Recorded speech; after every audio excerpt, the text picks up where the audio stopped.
My top 5 red flags in the natal chart. Let's get right into it.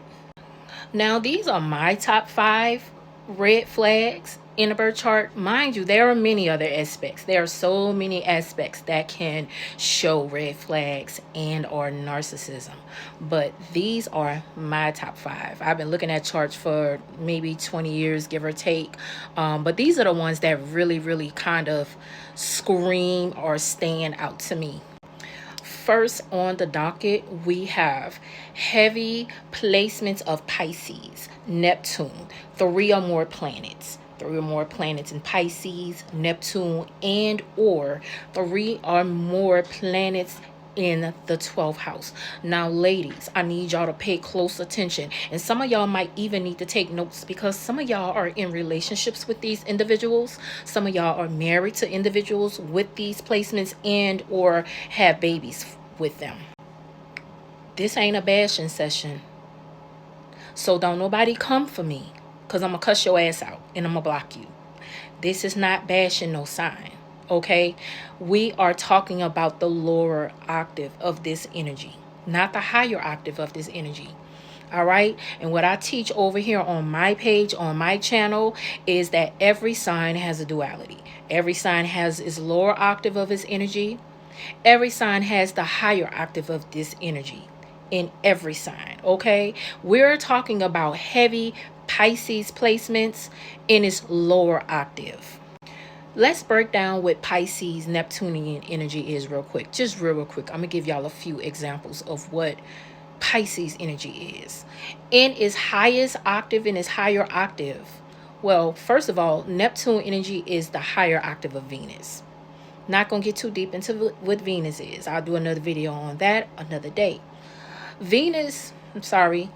Neptune is the higher octave of Venus. Everything that you can't feel, everything that you can't taste, everything that you can't touch, everything that you can't feel, and everything that you can't smell. That's basically what Neptune energy is. It's the spiritual.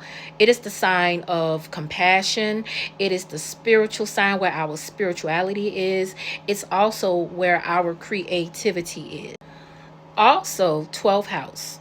12th house rules a lot of different things, but for the sake of this video, 12th house rules bed pleasures, depending on what sign is in, especially if somebody has their Venus up in the 12th house with some other stuff, and depending on what they got going on their Venus, yeah, this person can be into they can be into porn, because Neptune rules film, television, cameras, and all of that stuff. So this could be somebody that can be into porn, somebody that likes to record themselves. This could be somebody that can be a lady of the streets. This can be somebody poly can even be seen in this placement as well. Now, individuals who have these placements, 3 or more placements in Pisces, Neptune, and or 3 or more planets in the 12th house. These individuals can tend to come off super codependent. They can have severe issues of delusion. They can have a victim mentality. It can be really difficult for individuals to work through this. And it takes a lot of self-awareness and understanding to work through this energy. They can tend to self-sabotage. Individuals with this placement can struggle with drug abuse, alcohol, messiness, laziness, depression, mental health issues, and also they lack accountability. Individuals with this placement, you have to be careful how you deal with them, because they can tend to be a black hole of emotions. Now, there are good benefits to having this placement. Someone who's extremely empathic, someone who's extremely creative and compassionate, because remember I said earlier that Pisces is the sign of compassion. But the issues related to it can be very difficult to overcome.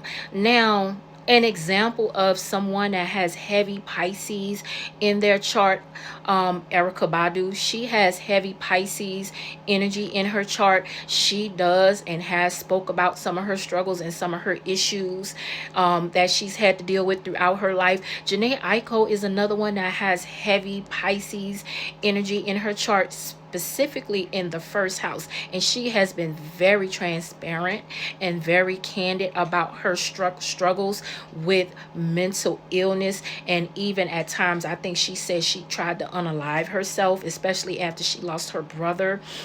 She's had to struggle through that energy.